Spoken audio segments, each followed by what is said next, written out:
The Book of the Secrets, a new commentary. Discourse number 32, given in Bombay, India. First question. You said that love is possible only with death. Then will you please explain Buddha's love?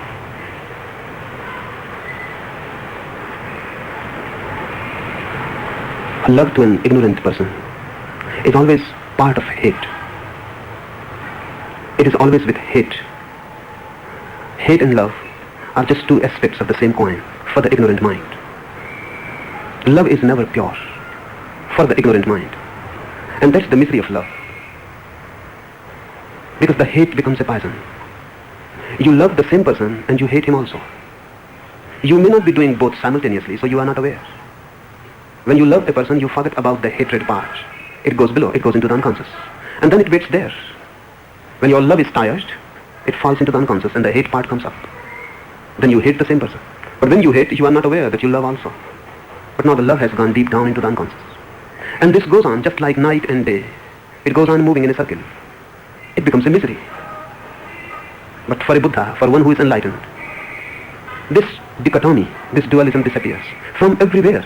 Not only as far as love is concerned. The whole life becomes a oneness. Then there is no dichotomy. The opposite doesn't exist. So really, to call Buddha's love love is not good, but we have no other term. Buddha himself never uses the word love. He uses the word compassion. But that too is not very good. Because your compassion is always mixed with your cruelty. Your violence is always with your violence. Because whatsoever you do will have its opposites just nearby. You exist within contradictions. Hence the tension, the anguish, the anxiety. You are not one. You are always two. You are a crowd, divided in many fragments, and those fragments are opposing each other. Your being is a tension. Buddha's being is a deep relaxation. Remember, tension exists between two opposite poles. A relaxation is just in the middle where two opposing poles are no more opposing. They negate each other and there is a transcendence. So Buddha's love is basically different than what you know about love. Your love is a dis-ease. Buddha's love is total relaxation. There is no hate part to it. So the quality changes completely. Many things will be in Buddha's love which cannot be in ordinary love. First, it cannot be hot. And the hotness comes from hate. It is not passion, rather it is compassion. It is not hot, it is cool. To us, a cold love means something which has gone wrong. Buddha's love is cool. There is no heat to it. It is not like the sun, it is like the moon. It will not create passion in you. It will create a deep coolness. Buddha's love, secondly, is not really a relationship. Your love is a relationship. Buddha's love is his state of being. Really, he is not loving you, he is love. This distinction must be understood clearly. You love a person. Your love is an act. You do something. You behave in a certain way. You create a relationship, a bridge. Buddha's love is just his being. It is how he is. He is not loving towards you. He is just love. Flower is there in the garden and you pass by and the perfume comes to you. Not that the flower is sending its perfume to you especially. When there was no one passing, the perfume was there. And if no one passes ever, the perfume will be there. When your lover is not with you, when your beloved is not with you, love has disappeared, the perfume is not there. It is an effort on your part. It is not your simple being. You have to do something to bring it out.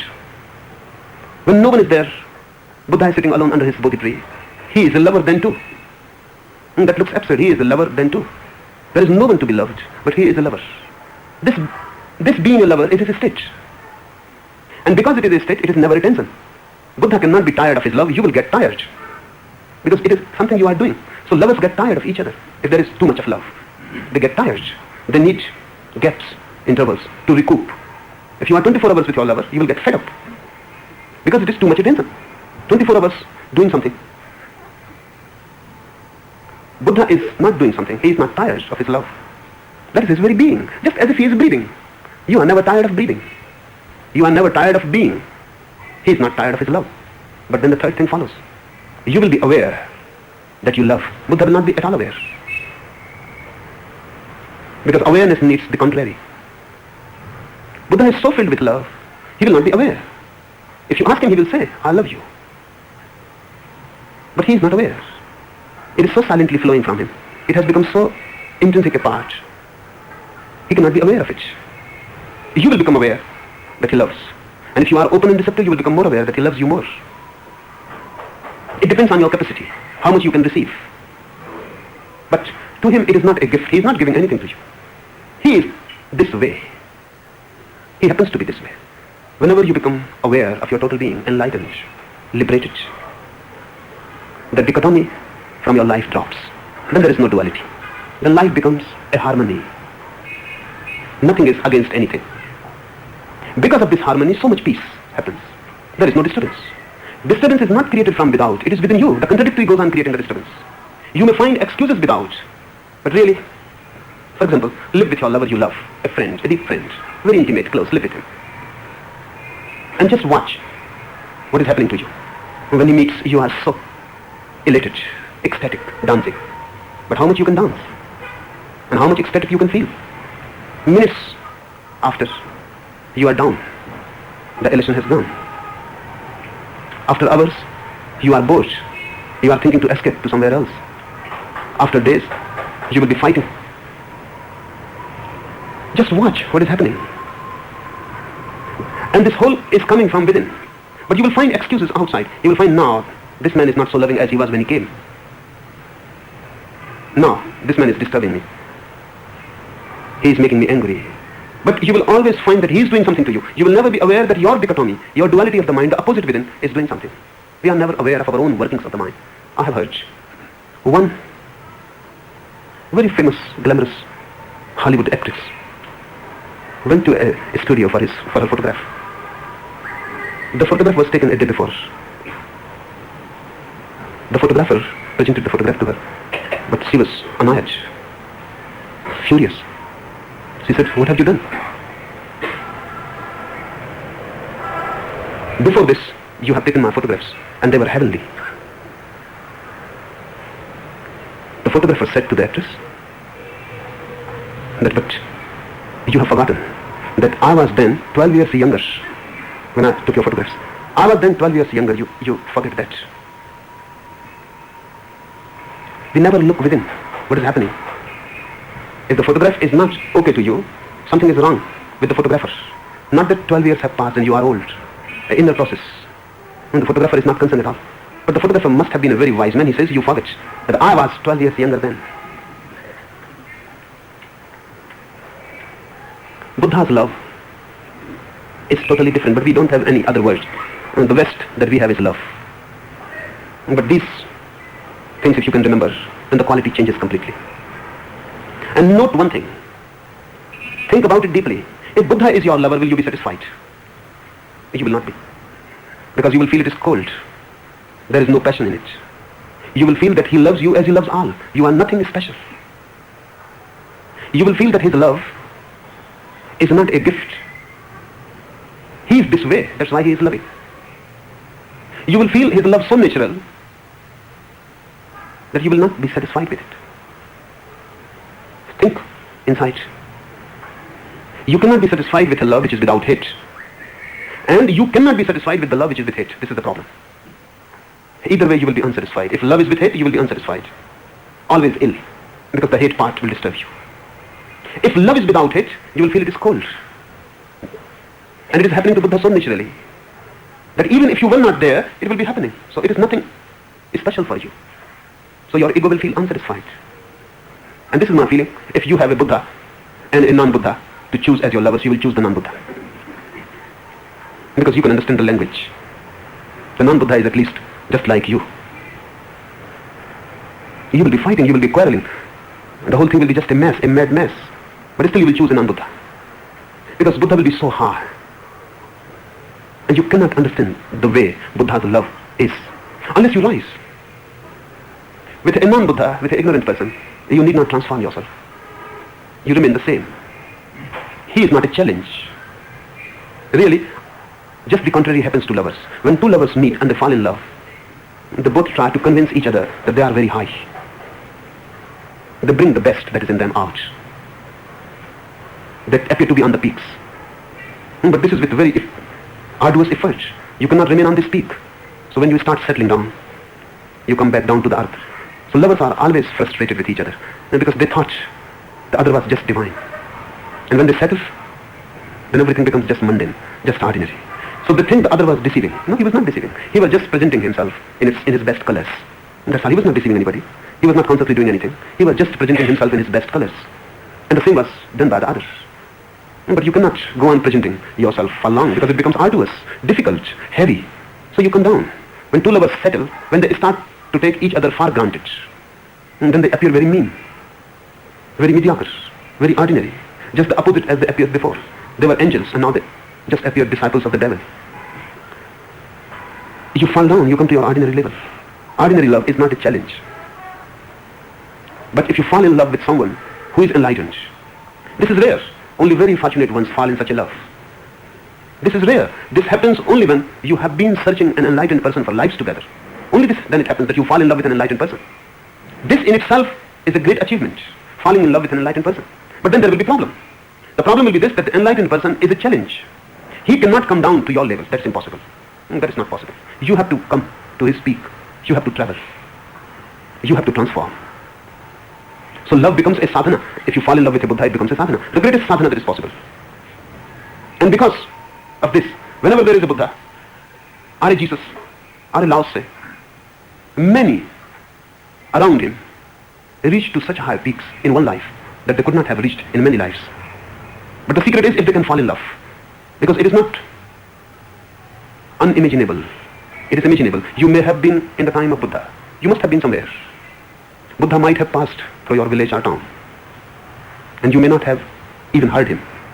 You may not have seen him. Because even to hear a Buddha, or to see a Buddha, or to come near to him, a certain love is needed. A certain search is needed on your part. When someone falls in love with an enlightened person, this is meaningful, very meaningful. But arduous will be the path. It is easy to fall in love with an ordinary person. There is no challenge. Challenge will be so much and the path will be difficult because you will have to travel all alone. And these things will be disturbing. His love will be cold. His love will look that it is for everyone. His love will not have the hatred part. This has been my experience. Many people fall in love with me. And then they start to play the game. The ordinary game. Knowingly, unknowingly they start playing it. In a way it is natural. And they start expecting things from me. Ordinary expectations. And their mind works in the duality. For example, if you love me, you will feel happy if you can make me happy. And this is how love feels, to make the other happy. If you can make me happy, you will feel happy. But you cannot make me happy. I am already. You will feel dejected. If you fall in love with me, you will feel very disappointed because you cannot make me happy. You cannot make me more happy. There is nothing more. If you cannot make me happy, you will feel unhappy. And then you will try to make me unhappy. Because at least if you can do that, that too will be a satisfaction. You will try to make me unhappy unknowingly. Not that you are alert, aware. If you are aware, you will not do that. But you will try, your unconscious mind will try that to make this man unhappy. If you can make me unhappy, then you can be certain that you can make me happy also. But if you cannot make me unhappy, then you are totally disappointed. Then you will feel you are not related at all with me. Because this is what relationship means to you. Ordinary love is a disease. Because the duality goes on persisting. And to understand the love of an enlightened person is difficult. Intellectually, there is no way to understand it. You have to fall into love. And then you have to be alert about your own mind, because that mind will go on disturbing. Buddha became enlightened. Then he came back to his home. After 12 years, he was back. His wife, and he loved that woman very much, was very angry, furious. For all these 12 years, she was waiting and waiting. Someday this man will come back. And she had much revenge in her mind. And this man, to her, had done injustice. He was unfair. Suddenly one night he disappeared. At least he could have said. It would have been fair. But without saying anything, he simply disappeared from the home, leaving the wife and the small child. For 12 years she waited. And then Buddha came. She was furious, she was mad. Buddha's nearest, closest disciple was Anand, and he had always been following him like a shadow. When Buddha was entering the palace, he said to Anand, "Please, don't come with me. He said, why? Because Anand has an ordinary mind. He was not enlightened. He became enlightened only when Buddha died. He said, why? Are you still thinking in terms of wife and husband? You are going to meet your wife? Are you still thinking in terms of wife and husband? He was shocked. Anand was shocked, because how can a Buddha, enlightened person, say this, that don't come with me, I'm going to meet my wife? Buddha said, that's not the point. But she will get more furious looking that I have come with someone. She is waiting for 12 years. Let her be mad alone. She belongs to a very ancient family, very cultured. She will not be angry before you. She will not be angry before you. She will not express anything. And she has been waiting for 12 years. So let her explode. Don't come with me. I am not a husband to her now, but she is still a wife. I have changed, but she has not changed. So Buddha went alone. Of course, he was furious. He started crying and weeping and screaming and saying things. And Buddha listened. She asked again and again, if you loved me at all, why you left? Why did you go away? And without telling me, if you loved me at all, tell this. And Buddha says, if I don't love you, why should I have come back? But these are two different things, totally different. She is not ready to hear what he says. She goes on insisting. Why? You left me alone. You tell me this, that you never loved me, and then everything is settled. And Buddha says, if I didn't love you, I still love you. That's why I have come back after 12 years. But this love is different. She is angry and Buddha is not angry. If he was also angry, she will understand. When she was screaming and weeping and crying, if he was also angry and could have beaten her, she would understand. Everything was okay. He was the old man. The 12 years would have disappeared completely. They would have loved again. There was no problem. But he was silently standing, and she was mad, and she was alone mad. And he was smiling. And this was too much. What type of love is this? It must have been very hard for her to understand. She told her son, he was now 12 years old, just to taunt Buddha, that this is your father, look at him. Escapist. You were just 1 day old and he escaped. And this is your father, he is a beggar. And he gave you birth. Now ask about the heritage. Spread your hands before him, he is your father. Ask him what he has to give to you. She was taunting, she was angry, natural. And Buddha called Ananda, who was standing out, and said, Ananda, come and bring my begging bowl. The begging bowl was given to Buddha. He gave it to his son Rahul and said, this is my heritage. I initiate you into sannyas. This is his love. But Yasodhara got more mad. He said, what you are doing? If you love your son, you will not make him a beggar, a sannyasi. Buddha said, I make him a beggar because I love him. I know what real heritage is and that I am giving him. My father was not so wise. But I know what is worth giving and I am giving it. But these are two different dimensions, two different languages, never meeting anywhere. He is loving. He must have loved his wife. That's why he came back. He must have loved his son. That's why he initiated him. But no father can understand this. When Buddha's father heard this old man, he was ill, he came running out. And he said, what have you done? Are you bent upon to destroy my whole family? You escaped from the house, you were my only son. And now I am hoping on Rahul. He is your only son. And you have initiated him into sannyas. So my family is cut. Now there is no possibility for the future. What are you doing? Are you an enemy? And Buddha says, because I love my son, I'll give him what is worth giving. Neither your kingdom is significant, not your family and the tree is significant. It will make no difference to the world whether this tree goes on growing further or not. But this phenomena, that Rahul is initiated into deep sannyas, is something significant. And I also love my son. Two fathers talking. Buddha's father again pleading to him that you come back. I'm your father, I'm old, I'm angry. You have disappointed me. But still I have the father's heart. I will forgive you. Come, my doors are open. Come back, throw this sannyas. Come back, my doors are open. This kingdom is yours. I'm waiting, I'm very old. But I have a deep love for you. I can forgive. This is also love. And then just there, another father, Gautam Buddha himself, giving initiation to his son to leave the world. That too is love. But both love are so different that it is not good to call them by one name, one word, but we don't have any.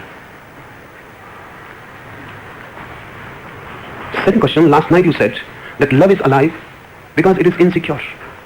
And marriage is dead because it is secure. But isn't it true that love in the spiritual depth becomes marriage? No, it never becomes a marriage. The deeper it goes, the more love it becomes, but never a marriage. By marriage I mean never a outer bond, never a legal sanction, never a social approval. And I say it never becomes a marriage because it is never secure. It remains love. It becomes more love, more and more. And the more it is, the more insecure. The security is not there. But if you love, you don't care about security at all. When you don't love, only then you care about security. When you love, the very moment is so much that you don't care about the next moment. You don't care about the future. What happens tomorrow is not your concern. What is happening right now is so much. It is too much. It is unbearably much. You don't care. Why security comes to the mind? It comes because of future. The present is not enough. You are afraid about the future. Really, you are not rooted in the present. You are not living the present. You are not enjoying it. It is not a bliss. The present is not a bliss. Then you hope for the future. And then you plan for the future. Then you want to make every security about the future. Love never wants to make any security. It is secure in itself. That's the point. It is so secure in itself, it never thinks about any security. What will happen to the future is not a concern at all. Because the future is going to grow out of the present. And if the present is so alive, so blissful, the future will grow out of it. Why worry about it? When the present is not a bliss, it is a misery. You are worried about the future. Then you want to make it secure, safe. But remember, no one can make anything secure. That is not in the nature of things. The future will remain insecure. You can do only one thing. Live the present more deeply. That's all you can do. And if any security happens through that, that is the only security. If it is not happening, it is not happening. Nothing can be done. But our mind works in a completely suicidal way. The more the present is miserable, the more you think about the future and to make it secure. The more you move into the future, the more the present will be miserable. Then you are moving in a vicious circle. This circle can be broken, and the only way to break it is live the present moment so deeply that this moment becomes the eternity in its depth. The future is going to be born out of it. It will take its own course. You need not worry about it. So I say, love never thinks of security, because love is so secure in itself.